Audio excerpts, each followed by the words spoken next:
പുതുവർഷത്തിലെ നിങ്ങൾക്ക് ഒരു ബിസിനസ് തുടങ്ങാനുള്ള ഒരു സംഭവമായിട്ടാണ് ഞാൻ വന്നിരിക്കുന്നത്. ഇതാണ് ഇൻക്യുബേറ്റർ. ഈ 2025 ഒരു സ്വന്തമായിട്ട് ഒരു ബിസിനസ് തുടങ്ങണം എന്ന് ആഗ്രഹിക്കുന്ന എല്ലാവർക്കും തുടങ്ങാവുന്ന ഒരു ബിസിനസ് ആണ് ഈ ഇൻക്യുബേറ്റർ വെച്ചുകൊണ്ടുള്ളത്. ചെറിയ മുതൽമുടക്കിൽ നിങ്ങൾക്ക് സ്വന്തമായിട്ട് ഒരു ബിസിനസ് തുടങ്ങാൻ ആഗ്രഹിക്കുന്നവര് വീഡിയോ സ്കിപ്പ് ചെയ്യാതെ മുഴുവനായിട്ട് കാണുക. അപ്പൊ നേരെ വീഡിയോയിലേക്ക്. സന്തോഷ് ചേട്ടാ, നമസ്കാരം. നമസ്കാരം. നമ്മളെ ഇൻക്യുബേറ്റർ ആളുകൾ ഉപയോഗിച്ച് സക്സസ് റിസൾട്ട് ആണ് വന്നോണ്ടിരിക്കുന്നത് അല്ലെ? അപ്പോ ഇന്ന് നമ്മൾ അറിയാൻ ആഗ്രഹിക്കുന്നത് എന്താ പറഞ്ഞാല് ഈ ഇൻക്യുബേറ്റർ എങ്ങനെയാണ് ഉണ്ടാക്കുന്നത്, ഇത് എങ്ങനെയാണ് നമ്മൾ ഇതിൽ കോഴിമുട്ട വെച്ച് വിരിയിപ്പിക്കുന്ന ആ ഒരു ഘട്ടങ്ങൾ ഉണ്ടാവുമല്ലോ. അപ്പൊ അതിനെ കുറിച്ചൊക്കെയാണ് നമുക്ക് അറിയേണ്ടത്. അപ്പൊ സന്തോഷിട്ടാ, നമ്മൾ ഈ ഇൻക്യുബേറ്ററിന്റെ ഉള്ളിൽ എന്തൊക്കെയാണ് വരുന്നത്? ഇത് 100 മുട്ട വയ്ക്കുന്ന ഇൻക്യുബേറ്റർ ആണ്. ചെറുതാണ്. ഓക്കെ. ഇത് വന്നിട്ട് ഒരു ഫാനും ഒരു ബൾബും. ഇതാണ് മെയിൻ സാധനം, സെൻസർ. അതായത് ഈ കാണുന്ന ചെറിയ സംഭവമാണ് സെൻസർ. ഓക്കെ. ഇത് സെൻസ് ചെയ്തിട്ടാണ് ഇത് ഓട്ടോമാറ്റിക് ഓഫ് ഓൺ ആണത്. നമ്മൾ അറിയാതെ മറ്റേതിങ്ങനെ വന്നു കഴിഞ്ഞാൽ ആ മുട്ട എല്ലാം ചൂടായി പോകും. അതായത് സെൻസർ പുറത്തിട്ട് അടച്ചു വെച്ച് കഴിഞ്ഞാൽ ബൾബ് കത്തിക്കൊണ്ടേയിരിക്കും. ബൾബ് കത്തും, ഓഫ് ആവില്ല. അപ്പൊ അതിൻ്റെ ഉള്ളിൽ കിടക്കുന്ന കുഞ്ഞുങ്ങളും മുട്ടയൊക്കെ എന്താ പറയുക, മുട്ട പഴുക്കും. ഒയ്യോ. അപ്പൊ നല്ല ചൂട് കിട്ടും. അപ്പൊ നമ്മൾ ഏറ്റവും കൂടുതൽ ശ്രദ്ധിക്കേണ്ട ഒരു സാധനമാണ് ചെറുത് ആ സെൻസർ. അപ്പൊ ഇത് ആദ്യം ഉള്ളിക്കിടുക, വെക്കുക, ഓണാക്കുക. അതായത് ഇതിന് മെയിൻ സാധനമാണ് തെർമോസാറ്റ്. ഈ കാണുന്ന സർക്യൂട്ട് ബോർഡ്. നമ്മൾ ഇതിനകത്ത് എല്ലാം സെറ്റ് ചെയ്ത് വെച്ചിരിക്കുകയാണ്. കോഴിയുടെ ചൂട് സെറ്റ് ചെയ്ത് വെച്ചിരിക്കുകയാണ്. സെറ്റ് വെച്ചാൽ അപ്പൊ ഇത് നമ്മൾ എന്താ പറയുക, ഇതിനകത്ത് ഒരു ബൾബ് വയ്ക്കുക. 40-60 ബൾബ് ഉണ്ട്. നമ്മൾ ഇതിന് ഉള്ളിൽ ഇടേണ്ട ബൾബ്, അതായത് ഇതിപ്പോ 100 കോഴിമുട്ട വിരിയിക്കുന്നതാണല്ലോ. അപ്പൊ ഇതിന്റെ ഉള്ളിൽ നമ്മൾ എത്ര വാട്ടിന്റെ ബൾബാണ് ഇടേണ്ടത്? 40 ഇട്ടാലും കുഴപ്പമില്ല, 60 ഇട്ടാലും കുഴപ്പമില്ല, 100 ഓഫ് ആവും. നമ്മൾ LED ബൾബ് കൊടുക്കാൻ പാടില്ല. LED ഇടാൻ പാടില്ല. അപ്പൊ നമ്മളെ ഫിലമെന്റ് ഉള്ള ടൈപ്പ് ബൾബ്. അപ്പൊ നമുക്ക് ആ ബൾബ് ഒന്ന് കണ്ടാലോ? ഇതാണ് ബൾബ്. അതായത് നമ്മൾ പണ്ട് കാലത്ത് ഉപയോഗിച്ചിരുന്ന ഇതുപോലത്തെ ഗ്ലാസ് ബൾബ്. 15 രൂപ ബൾബ്.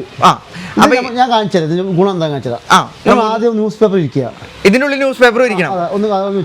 അപ്പൊ ആ ചേച്ചിയാണ് ന്യൂസ് പേപ്പർ ഇരിക്കുന്നത്. സന്തോഷ് ചേട്ടാ, നമ്മൾ ഇതിലൊരു പേപ്പർ വെച്ചിട്ടുണ്ട്. അതെന്തിനാണ് നമ്മൾ ഇതിന്റെ അടിയിൽ പേപ്പർ വെക്കുന്നത്? ഈ പേപ്പർ വിരിക്കുന്ന വെച്ച് കഴിഞ്ഞാൽ ഇത് വിരിയുമ്പോ കോഴിമുട്ട വിരിയുമ്പോ ബ്ലഡ് ഉണ്ടാവും. അതായത് ഈ മുട്ട ബ്ലഡ് ഉണ്ടാവും. ഈ വിരിയുന്ന സമയത്ത് ബ്ലഡ് ഇതിനകത്ത് ഉണ്ടാവും. അപ്പൊ നമ്മൾ ന്യൂസ് പേപ്പർ ആകുമ്പോൾ എടുത്ത് കളയാം. അപ്പൊ ഇൻക്യുബേറ്റർ ഇനിയും കുറെ വർഷം ഉപയോഗിക്കുക. പേപ്പർ എടുത്ത് മാറ്റി കഴിഞ്ഞാൽ ആ ബ്ലഡ് പേപ്പറോട് പോയിക്കോളും. അത്ര പ്രാവശ്യം വയ്ക്കുമ്പോൾ ഒന്ന് ഡെറ്റോളൊക്കെ ഒന്ന് സ്പ്രേ ചെയ്യുക. അതായത് ഡെറ്റോൾ സ്പ്രേ അറിയോ, ബാക്ടീരിയ വൈറസ് സാധനം ഉണ്ടാവും. അത് അണു വിമുക്ത വെക്കുക. അതായത് ഡെറ്റോളും ഒന്ന് വെള്ളം കൊണ്ട് സ്പ്രേ ചെയ്ത് വിടുക. അത് നമ്മൾ വെറുതെ സ്പ്രേ അടിച്ചാൽ മതി. സ്പ്രേ അടിച്ച് വെയിലത്ത് വെച്ചാൽ കുറച്ച് നന്നാവും. വെയിലത്ത് വെച്ചാൽ അത്രയും നല്ലത്. നന്നാവും. ഓക്കെ, മനസ്സിലായില്ലേ? അപ്പൊ പിറ്റേ പ്രാവശ്യം വിരിയുമ്പോൾ അതേ റിസൾട്ട് കിട്ടും. അപ്പൊ ബൾബ് നമ്മൾ ഇടുകയാണ്. ബൾബ് ഇട്ടുട്ടോ. സെൻസർ വേണമെങ്കിൽ ഇങ്ങനെ കടയിൽ കെട്ടിട്ട് കൊടുക്കുക. ഹൈറ്റ് കുറയ്ക്കുക എന്ന് വെച്ചാൽ വിഷയമല്ല. അതിന് ഹൈറ്റ് കുറച്ചാൽ മതി. ഇങ്ങനെ കെട്ടിട്ട് കൊടുക്കുക. കാരണം നമുക്ക് അറിയാതെ ആളുകൾ അമ്മമാരൊക്കെ ഉണ്ടെങ്കിൽ എന്തറിയോ, ചിലപ്പോൾ സെൻസർ പുറത്തേക്ക് വരും അല്ലേ. അപ്പൊ നമ്മളിപ്പോ ബൾബ് ഇട്ട് കഴിഞ്ഞു. അപ്പൊ നമുക്കിത് ഓണാക്കാൻ പോവാണ്. അപ്പൊ ഈ പ്ലഗ് ഇതിൽ കുത്താൻ പോട്ടാ. ഓക്കെ. ഈ പ്ലഗ് ഇതിൽ കുത്തിയില്ലേ, ഇത് സ്വിച്ച് ഓണാക്കി.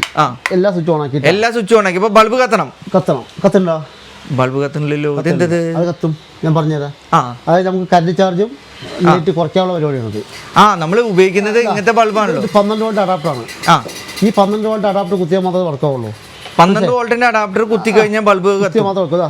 ഇതായില്ലേ ഈ അഡാപ്റ്റർ? ഇപ്പോൾ ഒന്നും നോക്കിയാൽ ഒന്നും ഇല്ലല്ലോ, ഫാൻ ഒന്നും തിരിയില്ലല്ലോ. ഇപ്പോഴും നമ്മൾ അഡാപ്റ്റർ കുത്തിയപ്പോഴും ബൾബ് കത്തുന്നില്ല. ഇത് സുവർഷം പിടിക്കും, അത് പിടിക്കാം, മുഴുവൻ പിടിച്ചോട്ടോ. ഇത് നോക്കിയാലോ, കുത്തി കൊടുക്കല്. അഡാപ്റ്റർ കുത്തിയപ്പോൾ ബൾബ് കത്തി. അതാണ് നമ്മളുടെ ആ സർക്യൂട്ട് ബോർഡിന്റെ പ്രത്യേകത അല്ലേ? അപ്പൊ നമ്മൾ വെറുതെ ഒരു ബൾബ് കുത്തിയിട്ട് ഓണാക്കിയ പോരാ, നമ്മള് ഇതുപോലെ ആ അഡാപ്റ്റർ ഈ കാണുന്ന ഡിവൈസിൽ നമ്മൾ കണക്ട് ചെയ്യണം. കൊടുക്കുക. അത് നമ്മൾ എല്ലാം സെറ്റാണ് കൊടുക്കുക. അപ്പൊ ഇവിടെ നോക്കുമ്പോ നമുക്ക് ഇതിന്റെ ഉള്ളില് 3.5.4.5.6 എന്നൊക്കെ പറഞ്ഞിങ്ങനെ മാറിക്കൊണ്ടിരിക്കുന്നുണ്ട്. അത് നമ്മുടെ ഇവിടുത്തെ റൂം ടെമ്പറേച്ചറാണ്. അതായത് ശരിക്ക് അത് നമ്മളെ ഈ റൂമിന്റെ ടെമ്പറേച്ചർ കാൽക്കുലേറ്റ് ചെയ്യാണ്. ടെമ്പറേച്ചറാണ്. ഇതിപ്പോ ഇല്ലേ, ഇതിപ്പോ 37.7 ആകുമ്പോ ഓഫ് ആവും. 37.7 ആകുമ്പോ ഓഫ് ആവും എന്നാണ് നമ്മളെ സന്തോഷേട്ടൻ പറയുന്നത്. ഇപ്പൊ 2 ആയി, 3 ആയി, 4 കഴിഞ്ഞ് 5, 6, 7 ഉള്ളില് ലൈറ്റ് ഓഫ് ആയി. സന്തോഷേട്ടാ, അപ്പൊ നമ്മളിപ്പോ ഇത് ഓണാക്കി. അപ്പൊ ഇതിനുള്ളിൽ നമ്മൾ മുട്ട വെക്കണം, ബാക്കി കുറെ കാര്യങ്ങളുണ്ട്. അതൊക്കെ എങ്ങനെയാണ് ഞാൻ പറഞ്ഞുതരാം. ഇതിനകത്ത് പേപ്പർ വെച്ചിട്ടല്ലോ, ന്യൂസ് പേപ്പർ വെച്ച് ബൾബ് ഇട്ടു. അതെ, നമ്മൾ 1 ലിറ്റർ മിനറൽ വാട്ടർ കുപ്പി എടുക്കുക. അപ്പൊ 1 ലിറ്ററിന്റെ മിനറൽ വാട്ടറിന്റെ കുപ്പിയാണ് ഈ കാണുന്നത്.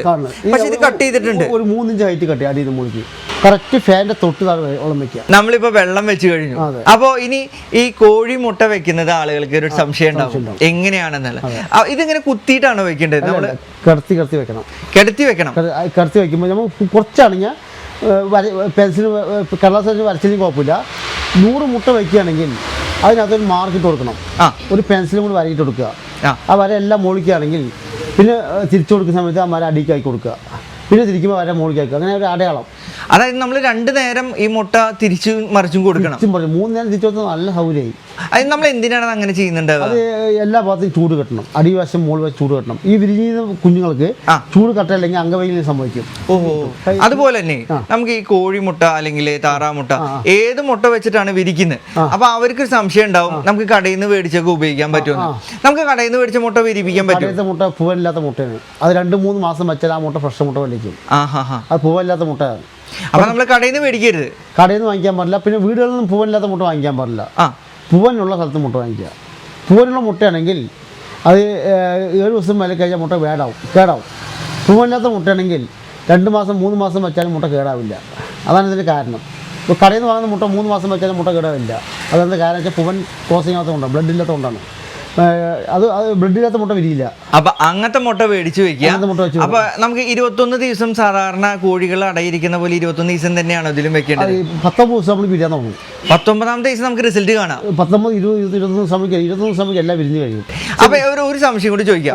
നമ്മൾ ഈ പാത്രത്തിൽ വെള്ളം വെക്കുന്നു, ഈ വെള്ളം നമ്മൾ എപ്പോഴൊക്കെയാണ് മാറ്റി കൊടുക്കേണ്ടത്? നമുക്ക് ഈ വെള്ളം കഴിയുമ്പോൾ വെച്ച് കൊടുക്കുക. 18ാമത്തെ ദിവസം നമുക്ക് ഈ 1 ലിറ്ററിന്റെ കുപ്പി മാറ്റിയിട്ട് 2 ലിറ്ററിന്റെ പെപ്സി കുപ്പി കട്ടി വയ്ക്കുക. സകലം ഹ്യൂമിഡിറ്റി കൂട്ടി. അതിനും നമ്മൾ എത്ര ഇഞ്ച് വേണ്ടത്? 2-3 ഇഞ്ച്. ഇതേ ഹൈറ്റ് മതി. ഒരേ ഹൈറ്റിൽ തന്നെ മതി. ഒരേ ഹൈറ്റ് മതി. അതാ കാര്യം വെച്ച് കഴിഞ്ഞാൽ നമുക്ക് 18 ദിവസം വരയ്ക്കും 70% ഹ്യൂമിഡിറ്റി ആവശ്യം. അത് ഓക്കെ. ഈ 1 ലിറ്റർ മിനറൽ വാട്ടർ കുപ്പി കിട്ടുന്നുണ്ട്. 18ാമത്തെ ദിവസം നമുക്ക് 80% വേണം. അപ്പൊ അത് 80% എന്ത് ചെയ്യോ സകല വട്ടം കൂട്ടണം. അപ്പൊ ഞാൻ ഒരു സംശയത്തിന്റെ ഇടയ്ക്ക് ചോദിക്കട്ടെ.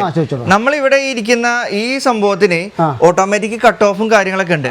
അപ്പൊ അതെങ്ങനെയാണ് ഇവർ ഈ ശതമാനം സെറ്റ് ചെയ്യുക? അത് ഞാൻ സെറ്റ് ചെയ്ത് വെക്കുന്നത്. അത് തെർമോസ്റ്റാറ്റ് സെറ്റ് ചെയ്ത് വരില്ല. ഇല്ല, നമ്മളെ കോഴി ചൂട് നമുക്ക് മനസ്സിലാവും. കോഴിയുടെ ചൂട്. അപ്പൊ ഇത് കൊണ്ടുപോകുന്ന ആളുകൾ അതിൽ എന്തെങ്കിലും ചെയ്യേണ്ട ആവശ്യമുണ്ടോ? ഇതിൽ അനങ്ങാൻ പാടില്ല. ചില ആളുകൾ തൊട്ടിട്ട് സെറ്റിങ്സ് ഒക്കെ മാറ്റി കൊണ്ടുവരുന്നുണ്ട്. പിന്നെ നമുക്ക് പണിയാണത്. അപ്പൊ നമ്മൾ ഇതില് മുട്ട വെക്കുമ്പോ നമ്മളിതാ വെക്കുക എന്ന് തിരിച്ചു കൊടുക്കുക. പിന്നെ വേറെ ഒന്നും ചെയ്യരുത്. ചില ആൾ പഠിക്കാൻ വേണ്ടി ചെയ്യും. ഓണാക്കിയതൊക്കെ അമർത്തി നോക്കും. അമർത്തി നോക്കുമ്പോൾ 1/4 വർഷം മുഴുവൻ തെറ്റും. അങ്ങനെ ചെയ്യാൻ പാടില്ല.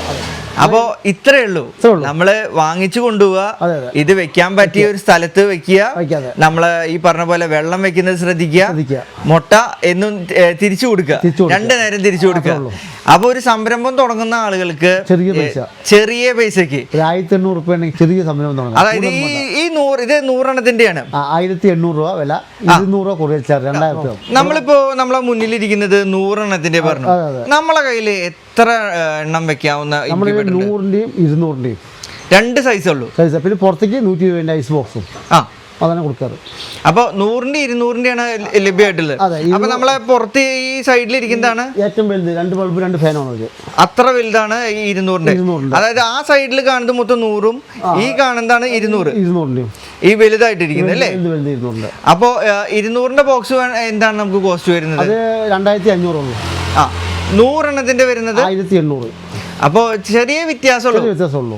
അപ്പൊ നമുക്ക് 200 എണ്ണം വെക്കണമെങ്കിലൊക്കെ അത് അങ്ങനത്തെ വലിയ ബോക്സ് ഉപയോഗിക്കാം. 2500. ഇനി ഒരു സംശയം ചോദിക്കട്ടെ. ഈ 200 ആയാലും 100 ആയാലും നമ്മൾ ഇതിൽ വെക്കുന്ന വെള്ളത്തിനോ വേറെ മുട്ടയ്ക്കോ എന്തെങ്കിലുമൊക്കെ മാറ്റങ്ങളുണ്ട്? ഇതേപോലെ വെള്ളം 2 ഫാൻ ഉണ്ട്. 2 ഫാനിൽ ഒരേപോലത്തെ വെള്ളം വെച്ചാൽ മതി. ആ ചെറിയ ബോട്ടിൽ കട്ട് ചെയ്ത് വെക്കണം. 2 ഫാനിൽ ഓരോ പാത്രം വെള്ളം വെക്കണം. പിന്നെ വേറെ എന്തെങ്കിലും കാര്യങ്ങൾ നമ്മൾ ശ്രദ്ധിക്കാനുണ്ടോ? വേറെ കാര്യങ്ങൾ വെച്ച് കഴിഞ്ഞാൽ അതിൽ കുറച്ചും വെക്കാം. 200ൽ 10-15 മുട്ട വെക്കും. ഇപ്പൊ ഈ ആഴ്ച ഒരു 50 മുട്ട ഇട്ട് വെച്ചു. പിറ്റത്തെ ആഴ്ച ഒരു 50-30 മുട്ട വയ്ക്കൂ. 3ാമത്തെ ആഴ്ച വയ്ക്കുമ്പോൾ ആദ്യത്തെ വിരിഞ്ഞു വരും. അപ്പൊ 200ന്റെ മേടിച്ചു എന്ന് വെച്ചിട്ട് നമുക്ക് 10 എണ്ണം വിരിക്കണമെങ്കിൽ 10 എണ്ണം വിരിക്കാം. ഒരു കുഴപ്പമില്ല. ഇതിലും വെക്കാം 10 എണ്ണം.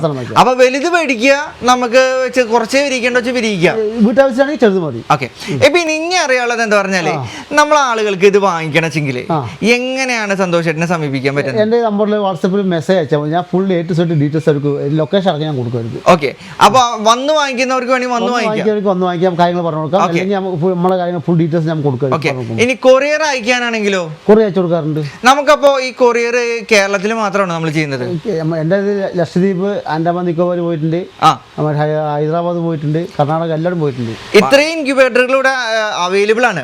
ആർക്കും എപ്പോ ഓർഡർ ചെയ്താലും കൊടുക്കാൻ പറ്റും. ഞങ്ങൾ ഫുൾ ടൈം വർക്ക് നടന്നുകൊണ്ടിരിക്കും, ഇവിടെ നടന്നുകൊണ്ടിരിക്കുകയാണ്. അപ്പൊ എത്ര ഓർഡർ വന്നാലും എത്ര ക്വാണ്ടിറ്റി വന്നാലും കൊടുക്കാൻ പറ്റും. ഓക്കെ, അപ്പൊ നമുക്ക് ഈ സമയത്തിനുള്ളിൽ നമുക്ക് കുറെ കാര്യങ്ങള് ഒരു ഇൻക്യുബേറ്ററിനെ കുറിച്ച് നമുക്ക് പറഞ്ഞു.